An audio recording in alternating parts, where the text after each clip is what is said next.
came out to my parents as trans when I was 12. They were shocked. They were panicked. So the conversation did not, I don't think it was handled in the best way. And also at the same time, I realized my parents won't let me go on puberty blockers, so I'm just gonna have to settle for the fact that I'm gonna be an adult man who's like 5'1" or whatever, 5'2". But what I might have control over is my breasts. And so I started to bind my breasts.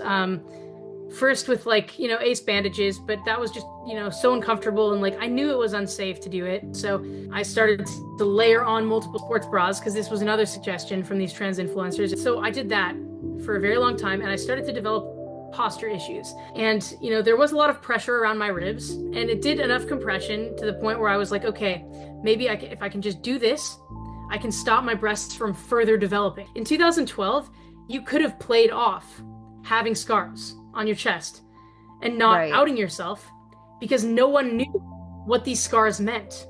But I could foresee this getting more popular. I was the type of trans person who saw trans visibility as being a fundamentally bad thing for trans people, right? Because it impedes your ability to pass when everyone knows what to look for. So because I was binding my breasts with like these multiple sports bras, like I started to develop posture issues. So my parents took me to a chiropractor and the chiropractor recommended that I get this type of back brace garment that was kind of like a sports bra, very tight, but it was supposed to put my shoulders in the right position. So this type of garment, I don't even know what it's called. Like I wore it constantly. I never took it off, not even to sleep. I took one shower once a week for like 10 minutes and I immediately put it right back on because I thought if I don't wear this around the clock, my breasts are going to continue to grow and then I'm going to have these scars across my chest and I'll never be able to pass as an adult. But then I hit 18 and I immediately bought a breast binder. And I was convinced, okay, this is a safe, approved binder. This is great. It did its job, right? It made my chest flat. The thing with binding, especially the interesting thing about like so-called safe binding is that really there's like no evidence that any breast binding is safe. Like your breasts are not supposed to be like down or like under your armpits. Your rib cage is not meant to be squashed.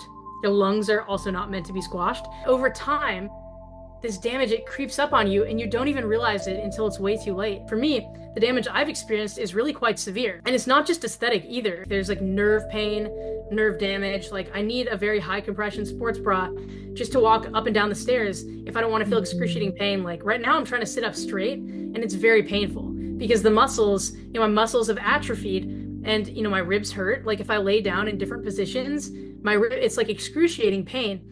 And it's pain that has only gotten worse since I stopped binding because while I was binding, I expected it to hurt, but no one tells you that you're going to stop binding and that there's no going back from what I've done. Everyone seems to think that what I've done is some so-called reversible intervention. It's not.